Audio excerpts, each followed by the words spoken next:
magtatagal. Ang kaligayahan wala ng kamatayan. Dahil ang araw ay malapit na tayo'y magkakasama.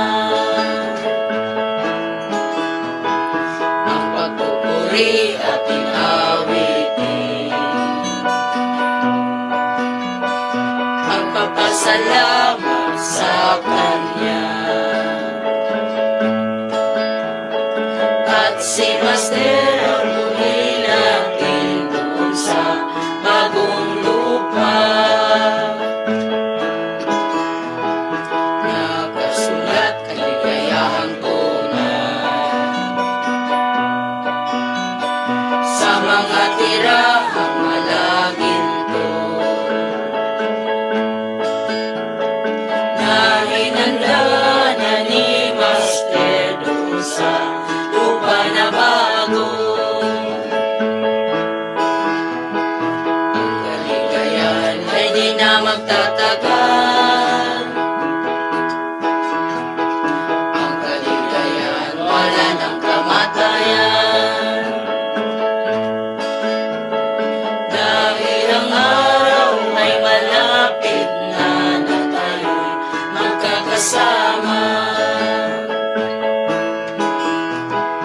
Ang pangako ng ating Ama na tayong lahat gagantimpalaan sa ating mga ginawa kung sa kaharian. O kaligaya umatako. Kumusta mga kapatid at mga kaibigan? Ito po sa ngalan sa PEDM na relihiyon, ang Philippine Association Divine Master Holy Spirit Incorporated. Taos puso kaming maganyaya sa inyo nga makikinig sa aming programa, ang tatak ng Espiritu Santo para sa kaligtasan ng tao. At ito po ang inyong lingkod, kapatid na Hermogenes Macarayo, ay umaasa na sana ang pagpapala ni Master ay sumasa inyo at bigyan kayo sa malusog, malakas na pangangatawan o sa malinaw na pag-iisip upang sa ganun ay lubos ninyong maunawaan ang mga katotohanan nga pag-aralan natin ngayon. Mga katotohanan nga lahat nakasulat sa Biblia, at kung meron mang mga referensya na babasahin po namin, ito ay binabasa po namin upang hindi sumalungat sa banal na aklat. At ito po ang programa sa PEDM, ang tatak ng Espiritu Santo para sa kaligtasan ng tao, ay patuloy na mapakinggan dito sa himpilan ng Kabusis Power Radio sa oras kita sa alas 5 hanggang alas 6 ng gabi sa Sabado. At sa Kidapawan sa Teleradyo, Ronda FM, mapakinggan po ang programa na ito, ang tatak ng Espiritu Santo para sa kaligtasan ng tao, sa oras kita sa alas 5 hanggang alas 6 ng gabi tuwing linggo. At mayroon po tayong darating na programa doon sa Pagadian City. At sasabihin lang namin, mga kapatid at mga giliw po na tagapakinig sa programa po namin, ang oras sa programa po namin doon sa Pagadian City. At ngayon makakasama pa po natin ang mga kapatid na mga ministro ng PEDM. Ito naman si Brother Danilo Nakwa. Kamusta po kayo mga kapatid? Ito po ang inyong lingkod, kapatid na Jiggy Macarayo.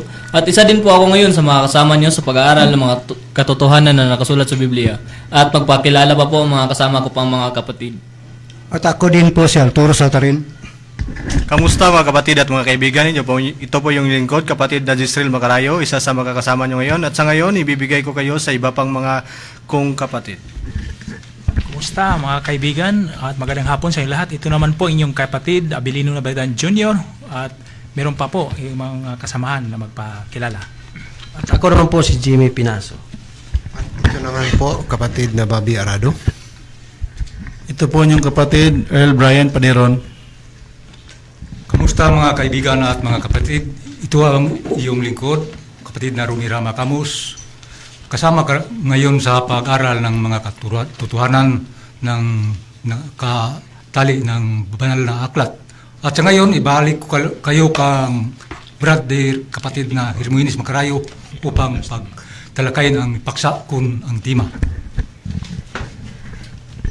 Bago po natin tatalakayin ang paksa o tatalakayin po natin ngayon ang paksa natin, binabati po natin ang ating General President and Founder ng organisasyon ng ICAGSI, Ma'am Lilia Tuunan. Magandang hapon po sa iyo, Ma'am, at sa iyong buong sambahayan. At binabati po natin ang ating General Secretary sa organisasyon ng ICAGSI, Ma'am Lisa Subak. Magandang hapon po sa iyo, Ma'am, at sa iyong buong sambahayan. At binabati po natin ang ating Legal Counsel ng relihiyon na PIDM, si Attorney Pampilo Agbong. Magandang hapon po sa iyo, Attorney. At ngayon, bago natin tatalakayin ang paksa natin, kapatid na Dani, pag-usapan po muna natin ang tungkol sa relihiyon na PIDM. Ano ba ang kalagayan sa PIDM kung ang pag-usapan po natin ay ang legal na pamamaraan? Ang ating PADM ay patuloy pa rin active hanggang ngayon ang kanyang status. At ito ay nagsimula noong December 29, 2023 at itaya ito noong pitsa na yun at na-restore sa Securities and Exchange Commission noong March 6, 2024. At ang isa sa mga layunin ng PADM ay ang pagpalaganap sa pananampalataya sa Espiritu Santo at sa pag-aaral ng mga spiritual na pag-aaral sa katapatan, sityo, karangalan, maawain at sinseridad. At ang pagpagaling sa mga taong may karamdaman o mga sakit sa pamamagitan ng salita ng Diyos. At ang isa sa pinaka-importante na aspeto ng ating samahan ay mayroon itong magandang relasyon o katayuan sa iba't ibang relihiyon.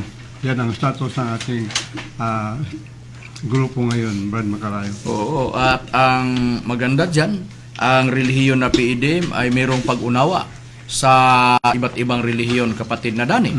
At ang isa sa mga gawain po natin, ang pagpalaganap sa pananalig ng tao dyan sa Espiritu Santo, lalo na sa panahon natin ngayon.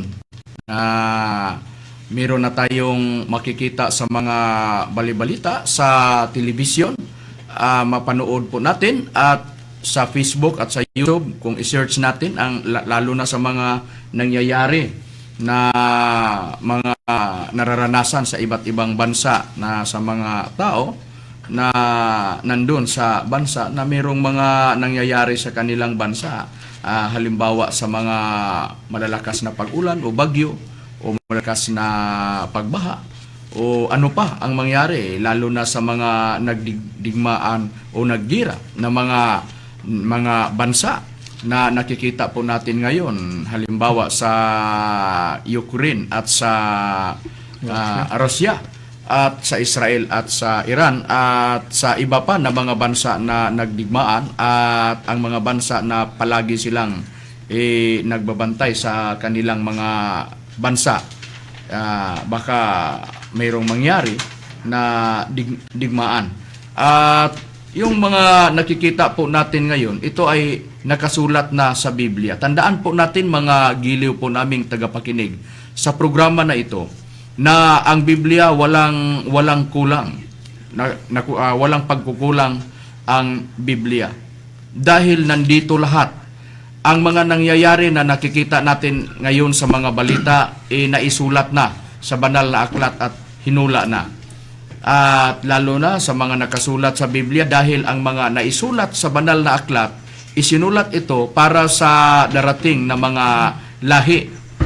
Meron ba tayong mababasa sa Biblia, kapatid na Dani, na ang isinulat noon ay para sa darating na lahi?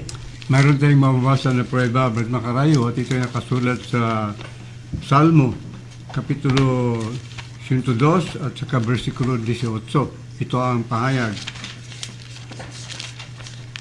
Ito ay isusulat na ukol sa lahing susunod, at ang bayang lalalangin ay pupuri sa Panginoon. So mayroon talagang prueba na ito ay isusulat para sa lahi na susunod.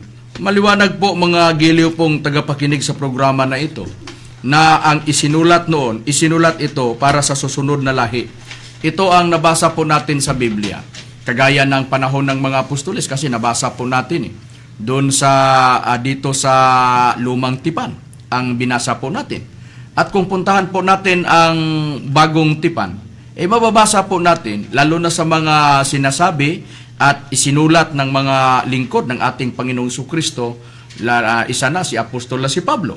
Kung tingnan natin ang isa sa mga talata na isinulat ni Apostol na si Pablo, meron siyang binanggit na ang isinulat isinulat ito para sa susunod sa kanila. Meron ba po tayong mababasa bilang prueba, kapatid na Jimmy? Mayroon po, kapatid Makarayo, basahin ko lang po dito sa Roma 15, talata 4. Ito po ang nakapahayag. Sapagkat ang anumang mga bagay na isinulat ng una ay nangasulat dahil sa ikatututo natin upang sa pamamagitan ng pagtitiis at paggiliw ng mga kasulatan ay karoon tayo ng pag-asa. Ito ang katunayan, mga giliw po na tagapakinig sa programa na ito, na anumang isinulat nung una, isinulat ito dahil sa atin. At kung ganito ang sinabi ni Apostol na si Pablo, na ang isinulat noon, isinulat para sa kanila, at ang isinulat sa mga apostol ng ating Panginoong Jesucristo, isinulat din nila para sa atin ngayon. Kasi wala tayo sa panahon ng mga apostol, hindi po tayo kasama sa panahon po nila na naglilingkod sa Panginoong Diyos, sa ating Panginoong Jesucristo. Nandito tayo sa panahon po natin ngayon. Sa makatuwid, ang nababasa po natin sa banal na aklat, lahat na isinulat, nababasa po natin sa Biblia, isinulat ito para sa atin. At hindi lang para sa atin, kundi sa ating mga anak. Yun ang nabasa po natin sa nakasulat sa Biblia. Ang isinulat para sa atin, mayroong mga isinulat at mayroong mga binanggit na mga pangyayari, lalo na sa katapusan sa panahon.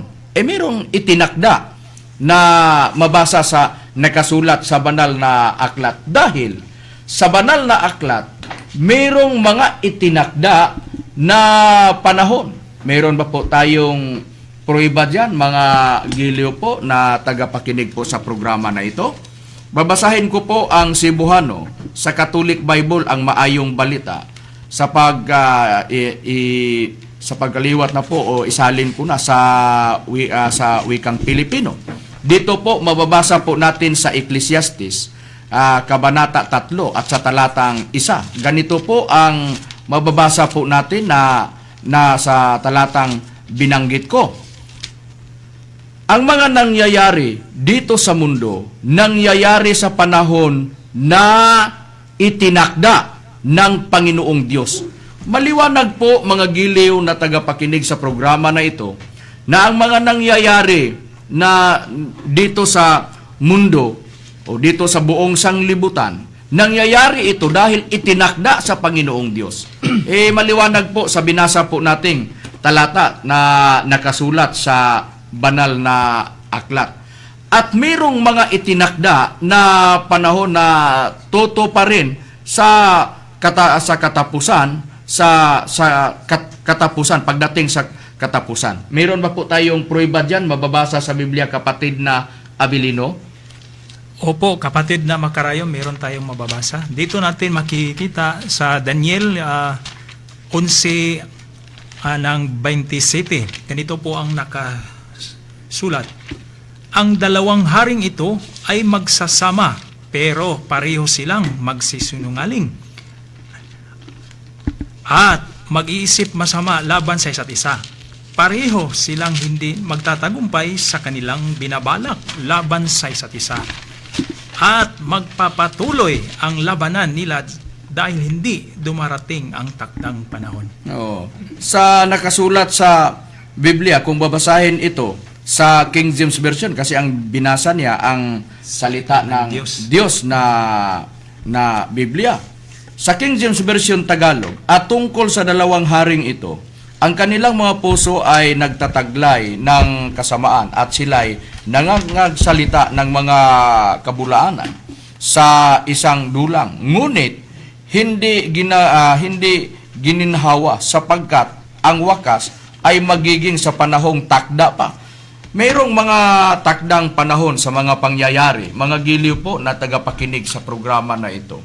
Sa bawat mangyayari, dito sa mundo, mayroong itinakda. Lalo na kung ang Panginoong Diyos na ang nagtakda sa panahon sa katapusan. Ito po ang dapat paghandaan sa tao at dapat malalaman sa tao. Kaya nga nagsisikap ang mga ministro ng PEDM sa pangangaral po namin at palagi na naming binanggit sa paksa na ginawa po namin ang tungkol sa mangyari sa mundo at sa mga bagay na nandito sa mundo at pati na sa mga nananahan dito sa mundo. Ano kaya ang mangyari natin pagdating sa katapusan? Mayroon bang itinakda na katapusan?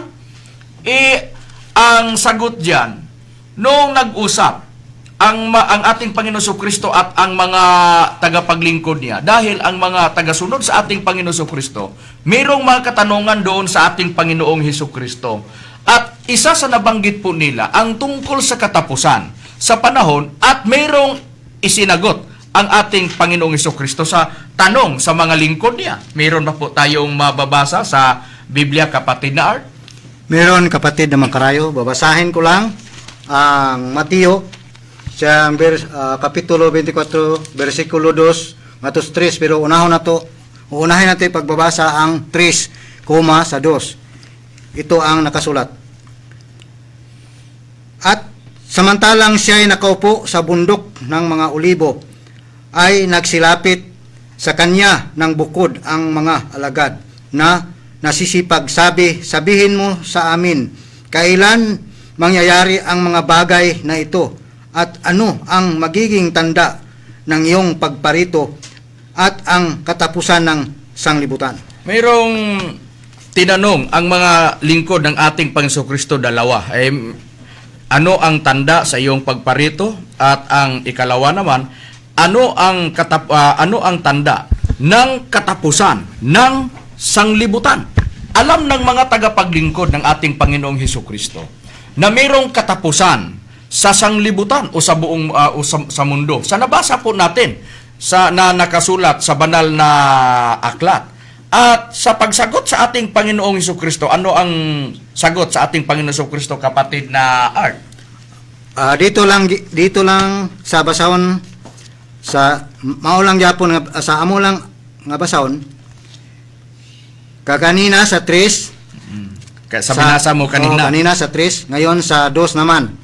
Ito ang nakasulat. Datapwat siya'y sumagot at sa kanila'y sinabi, hindi baga ninyo nangakikita ang lahat ng mga bagay na ito? Katotohanang sinasabi ko sa inyo, dito'y walang maiiwang isang bato sa ibabaw ng ibang bato na hindi ibabagsak. Isa sa mga binanggit ng ating Panginoon Jesucristo, nung kinausap siya ng mga tagapaglingkod niya at tinanong siya, ang sagot naman ng ating Panginoon Jesucristo, mayroon siyang binanggit na nakikita po natin sa panahon po natin ngayon. Ang isa sa binanggit ng ating Panginoon Jesucristo, katotohanang sinasabi ko sa inyo, dito'y walang maiiwang isang bato sa ibabaw ng ibang bato na hindi ibabagsak. Noon, ang nakikita po natin sa mga nangyayari ngayon, kagaya ng malakas na paglilindol, nakikita natin ngayon, mayroong mga gawang mga malalaking building, kapatid na Dani, at gawa ito, ginamit ang mga simento.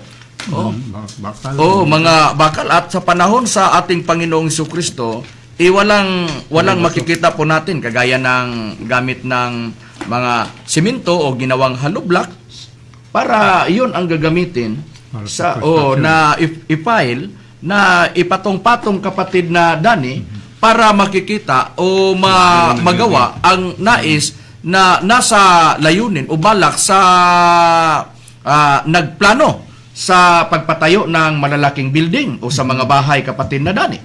Pero sabi ng ating Panginoong Hesukristo, walang ni isang baton na maiiwang nakapatong sa ibabaw sa bato na hindi ibabagsak. Ito ang nabasa po natin na nakasulat sa banal na aklat, mga giliw po na tagapakinig sa programa na ito. At ito ang isa sa binanggit ng ating Panginoong Kristo at ang isa sa mga tanong ng sa mga tagapaglingkod ng ating Panginoong Kristo ay nauukol sa katapusan sa sanglibutan o katapusan sa mundo. Ito po, alam na nila na mayroong mangyari sa mundo. Ano kaya kung darating ang katapusan sa sanglibutan o sa mundo? Ano kaya ang mga mangyayari na nandito ngayon sa mundo at sa mga nananahan dito sa mundo? Kaya nga, ito ang dinala namin ngayon, ginawa po naming paksa para tatalakayin po natin, para malalaman po natin ano kaya ang mangyari sa buong sanglibutan at sa lahat na nananahan ngayon sa sanglibutan, lalo na sa mga bagay na gawa ng mga tao at sa mga bagay na hindi ginawa ng tao noon pa nakikita na natin at nandito na kasi ang nagawa ang ating Panginoong Diyos kasama sa paggawa niya sa buong mundo o sa buong sanglibutan. Sa lahat ng mga bagay, Diyos ang nagawa. Kaya nga, ang tatalakayin po natin, ano kaya ang mangyayari sa mundo at sa lahat na nandito sa mundo. Ito ang katanungan. Pero tayo ang nagtanong, ang sasagot, hayaan natin ang Biblia na sasagot. At ang isa naman na yon ang gagamitin po natin o tingnan po natin para masagot ang tanong po natin. Ano kaya ang mangyari sa mundo? Ano kaya ang mangyari sa mga bagay dito sa sanglibutan? Pagdating sa araw ng itinakda na katapusan sa sanglibutan. Kasi binasa natin kanina sa Ecclesiastes 3:1. Binasa po natin ang Cebuano Catholic Bible. At sali na natin sa itranslate na natin sa Tagalog. Oo, ang Cebuano sa Catholic Bible sa Ecclesiastes 3:1 at mayroong mga nangyayari dahil naitakda na ng Panginoong Diyos. Kaya nga sa mga panahon na may kaukulan sa katapusan sa sanglibutan, mayroong kaugnayan ang katapusan sa katapusan sa sanglibutan. Ito na ang katapusan sa mga bagay o sa sanglibutan. Ano kaya ang sagot sa tanong? Ano kaya ang mangyari sa mga bagay na nandito sa mundo at sa lahat na nandito sa mundo at lalo na sa buong mundo, kapatid na Romy? Ano ang mabasa po natin ayon kay Apostol na si Pedro sa isinulat niya?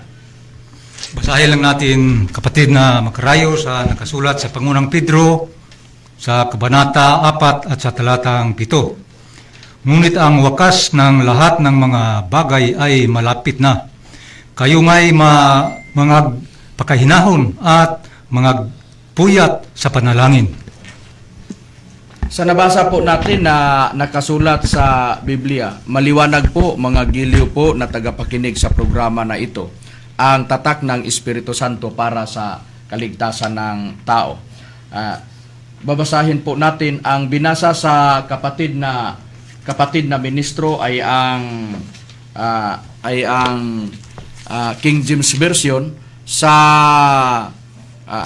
Unang Pedro Kabanata 4 at sa talatang 7. Kung babasahin po ito sa nakasulat sa Biblia sa 4:7 sa ganitong talata, malapit na ang katapusan sa mundo. Kahit hanggang dyan lang ang pagbasa po natin, mga giliw po na tagapakinig sa programa na ito, ang katapusan, malapit na ang katapusan sa mundo o sa sanglibutan.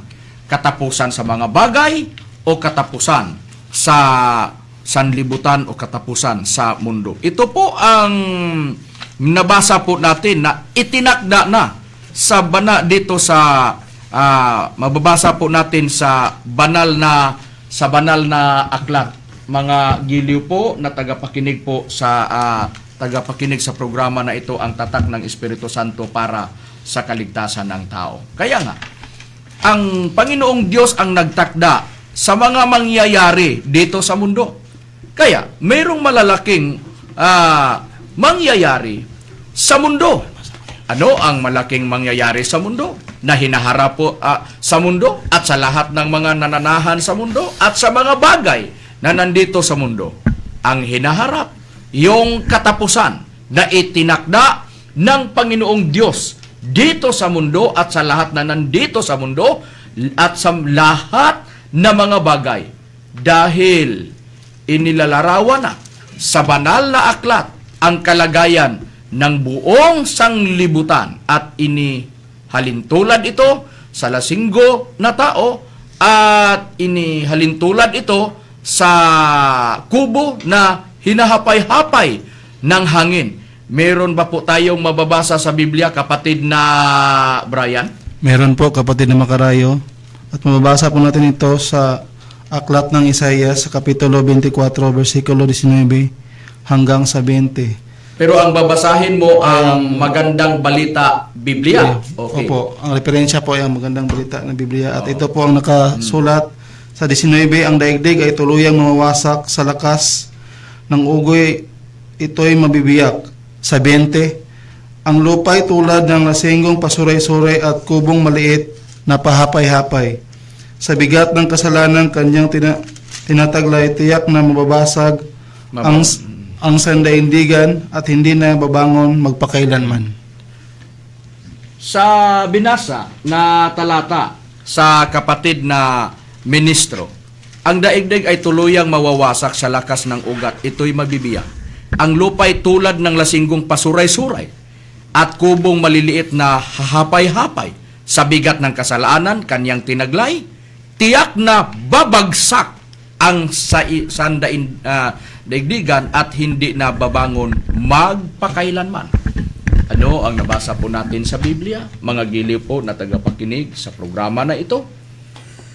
Nabibigatan ang mundo sa kasalanang ginawa ng tao at tiyak na babagsak ang sandaigdigan o ang mundo at hindi na ito magbabangon magpakailanman. Hindi na babangon ang mundo pag ito'y babagsak, mga giliw po na tagapakinig po sa programa na ito. Kaya nga ito ang mangyari na itinakda ng Panginoong Diyos sa buong sanglibutan at sa lahat na mga nananahan dito sa mundo at sa mga bagay dito sa mundo. Wala tayong magawa dahil ito na ang nabasa po natin sa Biblia at ayon sa ating Panginoong Hesukristo, lahat na isinulat, ito'y matutupad ayon sa binanggit niya at sinabi niya sa mabasa po natin sa Mateo 5:18. Lahat na iginuhit at mayroong tuldok, mayroong katuparan sa lahat lalo na sa mga hula na isinulat at nababasa po natin sa nakasulat sa Biblia. Kagaya ng binasa po natin ng mga talata mula kanina na nagsimula ang programa na ito. Ginamit namin ang mga talata, binasa namin ang mga talata, at nababasa po natin lahat na pangyayari na nangyayari dito sa sanlibutan, nangyayari ito dahil itinakda ng Panginoong Diyos. Kaya nga ang itinakda ng Panginoong Diyos sa malaking pangyayari na mangyayari sa mundo at sa mga bagay na nandito sa mundo at sa lahat na mga nananahan dito sa mundo, ang mangyari sabay-sabay na patungo sa katapusan sa sanglibutan. Ito po ang nabasa po natin sa Biblia. Alam na sa mga lingkod ng ating Panginoong Jesucristo. Kaya nga nagtanong sila doon sa ating Panginoong Jesucristo noong kinausap nila ang ating Panginoong Jesucristo. Kaya nga sa nabasa po natin, mga giliw na tagapakinig sa programa na ito, dapat ang mga tao maghanda na po tayo at hahanapin na natin kung paano masisiguro po natin ang buhay natin o ang pamilya natin. O ang mga kaibigan natin o makilala natin. So, ano ang dapat natin gawin? Kaya nga, mayroong mga pagbili namin sa oras, sa kahit saan na radio station, para mapakinggan ang programa namin. Kasi nagsisikap ang mga ministro ng PIDM para maipaliwanag at maipalaganap po namin ang mangyayari sa panahon o ang mangyayari sa lahat ng mga bagay o sa mga nananahan sa mundo o pati na sa sanglibutan. At nandun na isulat sa bylaws na sa PIDM na ang isa sa mga layunin bakit itinatag ang relihiyon na PIDM upang ipalaganap ang pananalig ng mga tao diyan sa Espiritu Santo. Ano ang nasa likod na pinakamahalaga bakit nagsisikap ang mga ministro ng PIDM?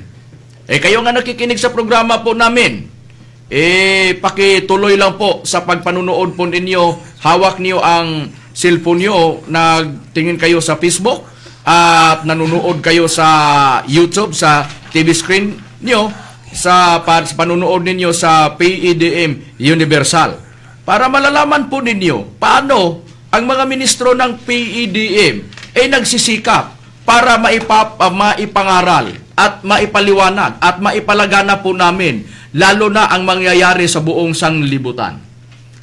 Dahil mga giliw po na tagapakinig sa programa na ito, ang buong daigdig wawasakin ito ng Panginoong Diyos at wala nang matitira dito na makikita pa sa tao. Meron ba po tayong mababasa sa Biblia, kapatid na Jiggy? Meron po, kapatid na makarayo, at babasahin lang po natin dito sa nakasulat sa Isayas, Kabanata 24, talata 1, kamat 3. Makinig kayo, wawasakin ng Panginoon ang mundo hanggang sa hindi na ito mapakinabangan, at pangangalatin niya ang mga mamayan nito. 3. Lubusang mawawasak ang mundo at wala nang matitira rito. Mangyayari nga ito dahil sinabi ng Panginoon. Ayon sa ating nabasa, kapatid na makarayo, wawasakin talaga ng Panginoon ang mundo at hanggang sa hindi na ito mapakinabangan at wala nang matitira rito. Ito ang nabasa po. Maliwanag po, mga giliw po na tagapakinig sa programa na ito. Sa nabasa po, wala nang matitira. Tuluyang mawawasak ang mundo. Kaya nga, pag-isipan po natin, mga giliw po na tagapakinig, kung wawasakin ang buong mundo, saan na po tayo patungo? Ito lang ang masasabi namin, ang tutunguhan natin, patungo po tayo sa katapusan, sa sanglibutan, katapusan sa mundo, katapusan sa panahon. Ito po, mga giliw po na tagapakinig, dahil ang malaking tanong, ano kaya ang dahilan? Bakit hahantong tayo sa katapusan o ang buong mundo? Dahil mayroon ng itinakda na araw ng paghuhukom, mga giliw po na tagapakinig. At isinulat na ang mangyari sa mundo pati na sa lahat na mga bagay nga gawa ng mga tao at sa mga bagay na gawa ng Panginoong Diyos. At sa buong mundo na ginawa ng Panginoong Diyos upang dito tayo maninirahan o mananahan ang lahat na nandito sa mundo. Dito mabasa po natin sa ikalawang Pedro 3, 5 hanggang 7, 10 hanggang 12. Sapagkat sadyang nililimot nila na mayroong sangkalangitan mula ng unang panahon at isang lupang inanyuan sa tubig at sa gitna ng tubig, sa pamamagitan ng salita ng Diyos, na sa pamamagitan din nito, ang sanglibutan noon na inapawan ng tubig ay napahamak, ang binanggit ni Apostol Pedro, nung hinatulan ng Panginoong Diyos. Nung mga panahon ni Noe, na inapawan ang balat ng lupa at napahamak ang lahat na mga tao na hinatulan ng Panginoong Diyos. Maliban lang kay Noe at sa pamilya niya, yung asawa niya, at 3 niya kaanak na lalaki at 3 babae na asawa sa 3 na lalaki na anak niya, 3 babae, kung bibilangin 4 na lalaki, 4 na babae. Kaya nga 8 sila lahat na nailigtas doon sa loob ng daong o arka noon na inapawan ang buong sanglibutan. At mababasa po ito sa isinulat ni Apostol na si Pedro sa unang Pedro 3:20 na mababasa po sa isinulat ni Apostol nga si Pedro. 8 katao ang nailigtas noong hinatulan ng Panginoong Diyos sa pamamagitan ng bahaw, gunaw, tubig, ang balat ng lupa noon. Pero yung mga nangyari sa mga panahon ni Noe na hinatulan ng Panginoong Diyos sa pamamagitan ng baha o tubig na umapaw sa lahat na lupa noon, sa balat ng lupa, nangamatay ang mga tao, napahamak ang mga tao na hindi nakapasok ng daong noon. Pero nananatili ang sanglibutan na hinatulan ng Panginoong Diyos noon. Pero ang sanglibutan ngayon, na nandito tayo ngayon, itong sanglibutan na ito, mayroong hahantungan, mayroong katapusan. At pagdating sa araw na yon, na itinakda ng Panginoong Diyos, yung araw ng paghukom, tiyak na matatapos ang mundo at buong sanglibutan at ang lahat ng mga bagay na gawa ng mga tao at sa mga bagay na gawa ng Panginoong Diyos. Dito sa versikulo sa 7. Ngunit ang sangkalangitan ngayon at ang lupa sa pamamagitan gayon ding salita ay iningatang talaga sa apoy na itinataan sa araw ng paghuhukom at ng paglipol sa mga taong masama. Maliwanag po, mga giliw po, na tagapakinig sa programa na ito, nananatili man ang buong sanglibutan noon na hinatulan ng Panginoong Diyos sa panahon ni Noe. Dahil ang napahamak noon at nililipol ng Panginoong Diyos ang mga tao na hinatulan niya na nagawa na hindi mabuti. Mga taong hindi matuwid noon sila lahat hinatulan ng Panginoong Diyos. Hindi kasali ang buong sanglibutan. Pero sa itinakda niyang panahon na itinataan ang sanglibutan, ang lupa at ang langit sa pagdating sa araw ng paghuhukom, ng paglilipol sa mga masasama. Hanggang dyan lang ba sa city ang binasa po natin talata? Hindi po. Dahil mayroong pangkasunod na mga talata, dito lilipulin ang mga taong masama at ang lupa at ang langit ay itinataan sa araw ng paghukom. Ang tanong, ang mga tao bang masama ang malilipol? Hindi na ba kasali ang buong sanglibutan kagaya sa nangyari sa panahon ni Noe? Ito, tuloy po tayo sa pagbasa dito sa talatang 10 hanggang 12. Ganito na, malalaman na po natin, dito na natin malalaman kung ano ang mangyari sa langit o sa lupa o sa buong sanglibutan o sa mga bagay na nandito. Datapuat, darating ang araw ng Panginoon na gaya ng magnanakaw, na ang sangkalangitan sa araw na yan ay mapaparam na kasabay ng malaking ugong at ang mga bagay sa langit at mapupugnaw sa matitinding init at ang lupa at ang mga gawang nasa lupa ay pawang masusunog. Yamang ang lahat ng mga bagay na ito ay mapupugnaw ng ganito. Ano ngang anyo ng mga pagkatao ang nararapat sa inyo sa banal na pamumuhay na at pagkamaawain at ating hinihintay na pinakananasa ang pagdating ng kaarawan ng Diyos na dahil dito'y ang sangkalangitan na nagniningas ay mapupugnaw at ang mga bagay sa langit at ay matutunaw sa matitinding init. Ano ang nabasa po natin sa Biblia? Ang lahat na mga bagay na gawa ng mga tao at gawa ng Panginoong Diyos na nandito na sa sanglibutan, pawang masusunog sa matitinding init pagdating sa araw ng paghuhukom. Ito na ang katapusan. Pag mangyari na ito, dahil sabi ng ating Panginoong Jesucristo, lahat na isinulat, iginuhit dito sa banal na aklat at tinuldukan. Bakit? Mayroong tuldok na inilagay. Dahil ang iginuhit na mga hula, lalo na sa katapusan sa sanglibutan, darating din ang araw na mangyari. At ito ang katapusan sa mga bagay o sa lahat na nandito sa mundo o katapusan sa buong mundo. Ito po ang nabasa po natin sa Biblia. Kaya nga dapat paghandaan po natin ito. Mga giliw po na tagapakinig sa programa na ito. Ang tanong, ano kaya? Bakit hahantong ng katapusan ang sanglibutan?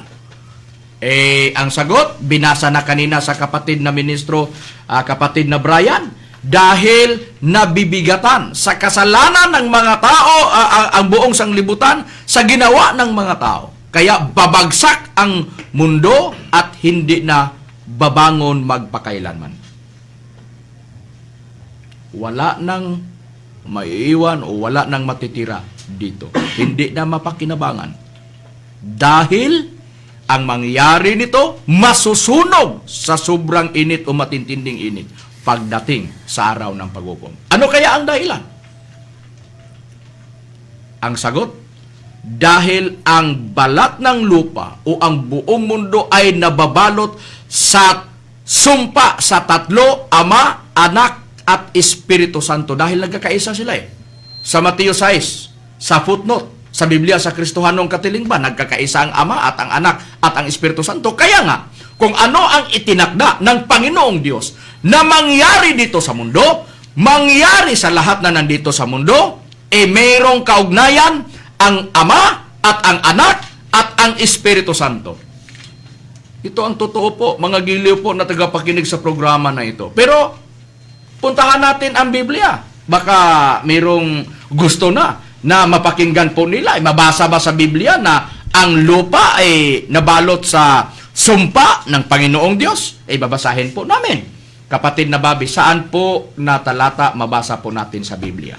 Meron po mabasa, kapatid Makarayo, sa King James Version sa Tagalog. Mabasa natin sa Isayas, Kabanata 24 at talata 6. Kaya't nilamon nilang sumpa sa lupa at silang nagsitahan doon ay nangasumpungan sa salaring, kaya't ang mga nananahan sa lupa ay nangasunog at nangagilan ang tao. Oo, kaya nga, ito na ang katunayan na nilamon ng sumpa ang lupa. Ano ang dahilan? Bakit nilamon ng sumpa ang lupa? Silang nagsisitahan doon ay nangasusumpungang salarin.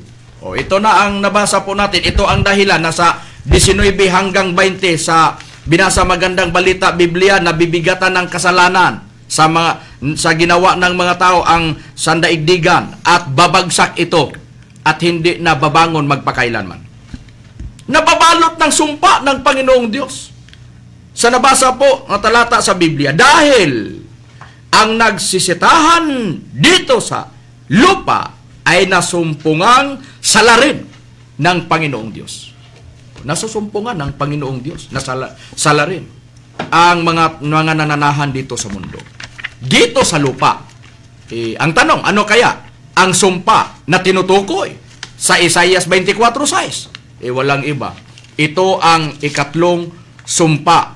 Dito mababasa sa Bugna 11:14, sa Apokalipsis 11:14. Ganito ang mababasa po natin na nakasulat sa Biblia. Nakaraan na ang ikalawang sumpa.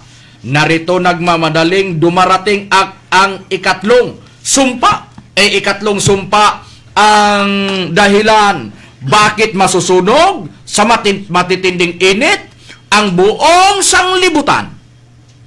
Kaya nga, ito na ang pagbagsak.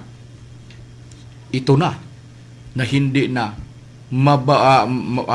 babangon magpakailanman. Dahil ito ay mayroong katapusan. Mga giliw po na tagapakinig.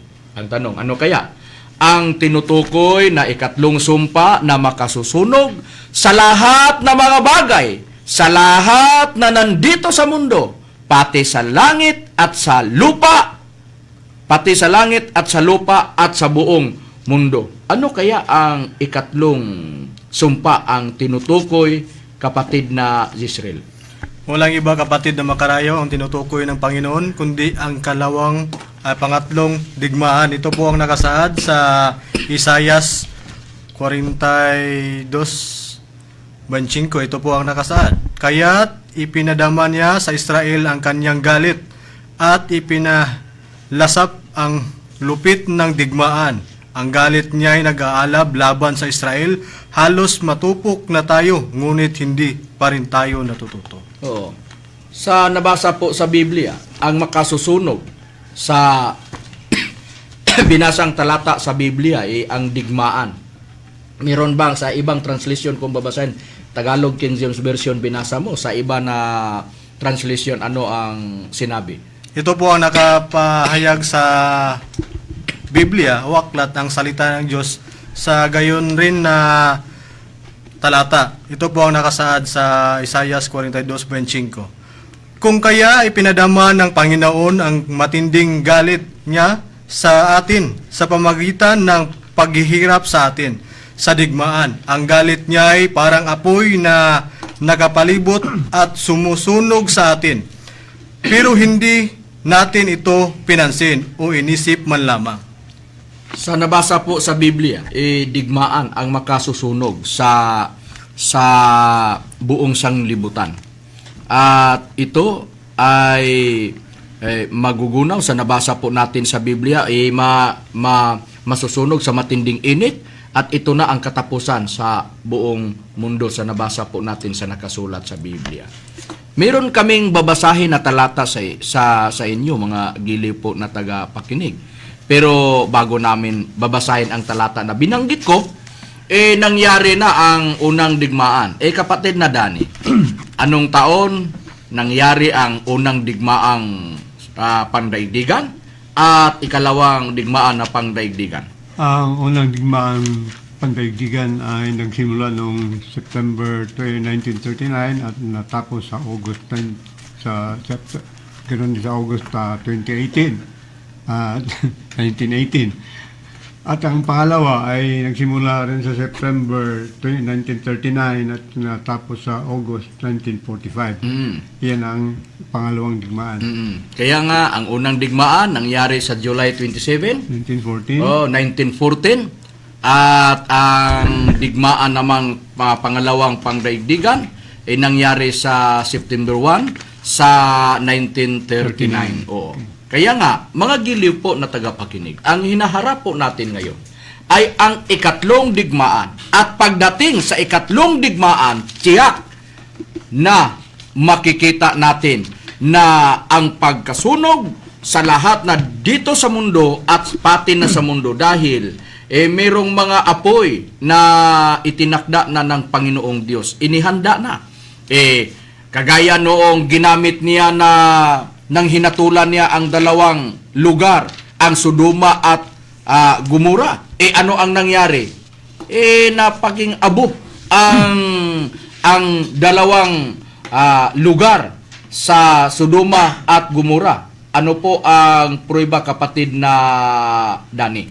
Ang prueba ay mababasa natin, Brad Macarayo, dito sa aklat ni Pedro. Sa ikalawang Pedro, Kapitulo 2, versikulo 6, example ito kung bakit naging amo ang dalawang syudad. At pinarusahan niya ng pagalipol ang mga bayan ng Sodoma at Gomora na pinapaging abo ng maging halimbawa sa mga magsipamuhay ng masama. So dalawang syudad o bayan ang binigay na example sa Biblia sa mga na ito ay pinarsuhan ng Diyos at ginawang abo. Oo. At kahit hanapin pa ang dalawang bayan, ang Sodoma at Gomora, hindi na makita sa mapa, kapatid na Dani? Oo, Oo. nabura sa mapa Oo. ang dalawa. Nabura sa mapa ang dalawang bayan dahil pinarusahan ng Panginoong Diyos. At ginawa ito ng Panginoong Diyos na napaging abo ang dalawang bayan, ang Sodoma at Gomora, para maibigay na ito ay halimbawa sa mga tao sa nagawa ng mga masasama at hindi nagawa ng kabutihan. Kaya nga, mga giliw po na tagapakinig, napaging abo ang dalawang bayan, Sodoma at Gomora. Ano kaya ang mangyari, mga giliw po na tagapakinig, sa buong daigdig kung sakali darating ang ikatlong digmaan? Paalala lang po namin, meron ng ginamit na umulan galing sa itaas, ang apoy at ang asupre. Mabasa ito sa Lucas 17:26 hanggang 29 pa nga bersikulo. Kaya nga, mga giliw po na tagapakinig, merong apoy na galing sa itaas, merong apoy na nandito sa ilalim ng lupa, dahil kahit na sa ilalim ng karagatan, kapatid na Dani, sa malawak na tubig, merong mga, kapatid na Dani? Mayroong mga ring of fire talawag dyan, mga volcano, mga active volcanoes na napalibot sa buong mundo. Oo. Kaya nga, kung ito, pagdating sa araw ng paghuhukom, kung bubuksan ng Panginoong Diyos ang mga apoy na nandun sa ilalim ng lupa, at ang apoy na umulan nung mga araw ni Lot na hinatulan ng dalawang bayan, Sodoma at Gomora, ano kaya ang mangyari? At sa mga ginawa ng mga tao, kagaya ng mga nuklear, kapatid na Dani, kagaya ng intercontinental ballistic missile, kung bibilangin po ang mga country na mga bibilangin ang mga inihanda nilang ginawa nila para sa larangan sa digmaan, kung sakali mangyari ang ikatlong digmaan, mayroon ng maraming mga intercontinental ballistic missile, kapatid na Dani. Ang latest count ngayon ng intercontinental ballistic missiles ay meron lang 2,000 sa lahat ng mga bayan. Lahat ng countries na mayroong may nuclear war, nuclear bombs. Kaya nga, mga giliw po na tagapakinig, kahit ang intercontinental ballistic missile lang, kung ito ay babagsak dito sa buong mundo, sa lahat ng mga bansa, ano kaya ang mangyari? At ang latest nga estimate ngayon, Brad Macarayo, kung babagsak ang lahat ng mga missiles dito sa mundo, sa loob ng 72 hours, guna ang mundo. Kaya nga, peligro, mga giliw po na taga-pakinig sa programa na ito. Nakakatakot Kaya nga dapat po ito paghandaan po natin, mga giliw po na taga-pakinig. At ito, ang nangyayari sa Sodoma at Gomora, nangyayari ito, kagaya ng sinabi ni Apostol na si Pablo, na ang pangyayari, binigay ito na isang halimbawa para meron tayong makikita na hindi natin gagayahin, lalo na sa pamumuhay ng mga kasamaan. Meron ba po tayong mababasa na merong binanggit si Apostol na si Pablo, kapatid na Jimmy? Meron po, kapatid na Macarayo, basahin ko lang po dito sa unang Korinto, kabanata 10, talatang 11. Ito ang nakapahayag. Ang mga bagay na ito ngay nangyari sa kanila na pinakahalimbawa at pawang nangasulat sa pagpapaalaala sa atin na mga dinatnan ng katapusan ng mga panahon. Ito na ang katunayan na pinakahalimbawa ang nangyayari na ng mga bagay. Pawang nangasulat, pagpaalala sa atin, pagpaalala ito, lalo na sa nangyari sa dalawang bayan, Sodoma at Gomora, na mga dinatdan ng katapusan ng mga panahon.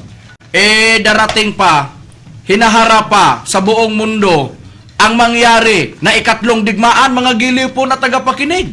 Ito po ang tandaan po natin. Kaya nga, kung mayroong mang nagdigmaan na mga bansa, ang lalabas ng mga balibalita sa mga nagbalita na mga nasa telebisyon at nasa radio station, Hindi ba ito mga kapatid na tagapakinig sa programa na ito? Hindi ba ito ang simulan sa ikatlong digmaan? Madalas yung banggitin ang salita na to sa mga merong makakita sa nagdigmaan na mga bansa. Kaya nga, naghahanda ang iba. Lahat na mga tao dito sa mundo, ang kinatatakutan, ang pagdating sa ikatlong digmaan. Mga giliw po na taga-pakinig sa programa na ito. Kaya nga, paalala lang po, ang mga palatandaan na ibinigay ng ating Panginoon Jesucristo nakikita na sa panahon po natin ngayon. Ano ang binigay na palatandaan ng ating Panginoon Jesucristo na malapit na? Hindi na tayo magkumpiyansa, kapatid na Abilino, sa takbo ng panahon ngayon. Opo. Meron mo tayong mababasa, kapatid na Makarayo. Dito natin mabasa ang salita ng Diyos. Na dito natin makita sa Mateo 24, 6 hanggang 8. Ganito po ang nakapahayag. Makakarinig kayo ng mga digmaang malapit sa inyo at mababalitaan ninyo na may digmaan din sa malayo. Ngunit huwag kayong matakot. Kinakailangan mangyari ito, ngunit hindi pa ito ang katapusan. Sa 7, sapagkat magdigmaan ang mga bansa at ang mga kaharian. Magkakaroon ng tagutom at paglindol sa iba't ibang lugar. Sa 8, ang lahat ng ito'y pasimula lamang sa mga paghihirap ng darating. Yan po mababasa, kapatid na Makarayo. Oo. Kaya nga, magdigmaan ang mga bansa, laban sa bansa, at mayroong malaking tagutom, mangyayari. At sa nabasa po, mayroong mangyari na paglindol. O ito na, ang sinabi ng ating Panginoon Kristo, nung tinanong siya ng mga lingkod niya, ano ang katapusan ng sanglibutan? Sabi niya, walang bato na makikita na sa ibabaw ng bato na maiwan, na hindi ibabagsak. Ibabagsak, sabi ng ating Panginoon Kristo, makikita naman po natin sa mangyayari na mga malalakas na mga lindol. Kaya nga, ang mga digmaang bansa laban sa bansa, nagdigmaan, nakikita po natin, ito ang palatandaan, malapit na ang katapusan na itinakda ng Panginoong Diyos na mangyari sa buong mundo o sa buong sanglibutan. Ito po. At ano pa? Mayroon pong sinabi ang ating Panginoong Kristo na mayroong mangyari na magandang balita tungkol sa kaharian at pagkatapos, mangyari na ang katapusan. Mayroon ba po tayong mabasa sa Biblia, kapatid na Art? Meron, Brad Makarayo. Dito lang sa Mateo, sa iyang kapitulo 24, versikulo 14. At ipangangaral ang ebanghilyong ito ng kaharian sa buong sanglibutan sa pagpatutuo sa lahat ng mga bansa. At kung magkagayoy darating ang wakas. Yan ang sinabi. Sa nabasa po, mayroong mangyari na pagpapatutuo sa tungkol sa kaharian, at kung ito'y maririnig sa lahat ng mga bansa, darating ang katapusan. Sabi ng ating Panginoong Hesukristo. Ang tanong, mga giliw po na tagapakinig sa programa na ito, kung darating ang katapusan, ano kaya ang paraan ng Panginoong Diyos para ang tao mailigtas pagdating sa araw ng paghuhukom? Kasi ang buong sanglibutan, nabasa natin sa Biblia, sabi ni Apostol si Pablo, si Apostol Pedro, sabi niya, ang buong sanglibutan itinataan ito sa araw ng paghuhukom at ito'y masusunog sa matitinding init pagdating sa araw ng paghuhukom. Sa ikatlong digmaan, na ipaliwanag na po namin, mga giliw na tagapakinig sa programa na ito. Dito po, ang itinakda ng Panginoong Diyos at inihanda ng kaligtasan pagdating sa araw ng paghuhukom. Dito babasahin ko po, ay babasahin sa nakasulat sa Efeso 4:30. Kapatid na Dani, ano ang nakasulat sa Efeso 4:30, kapatid na Dani, para maipakita natin sa mga na nanonood sa programa po natin at nakikinig sa programa po natin dito sa Power Radio tungkol sa kaligtasan ng tao pagdating sa araw ng paghukom, pagdating sa ikatlong digmaan kung mangyari na ito. Ito ang pahayag sa Efeso Kapitulo 4, versikulo 30. At huwag niyong pighatiin ang Espiritu Santo ng Diyos na sa Kanya kayo tinatakan ng hanggang sa karawan ng pagkutubos. So mayroong tatak ang Espiritu Santo at sabi, huwag niyong pighatiin. Ibig sabihin, huwag niyong bigyan ng mga masasang balita o ang Espiritu Santo dahil kayo ay tatatakan ng Espiritu Santo para sa pagtubos.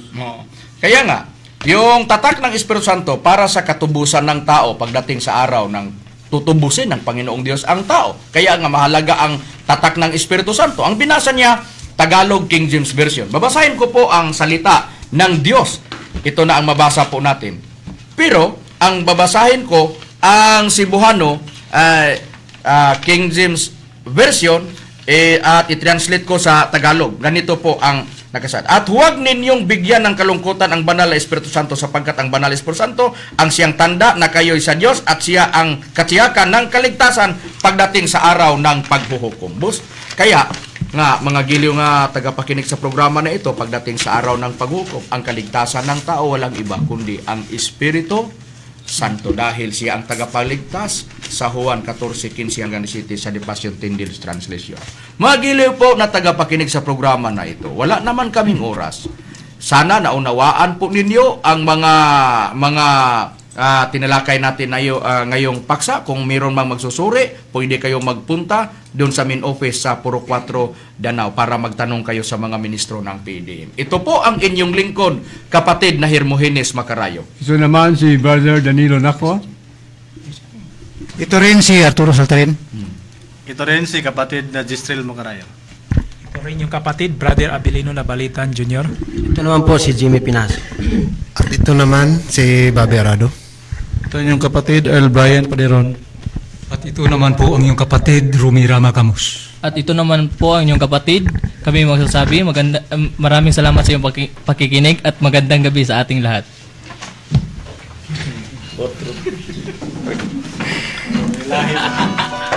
Na tayong lahat gagantimpala.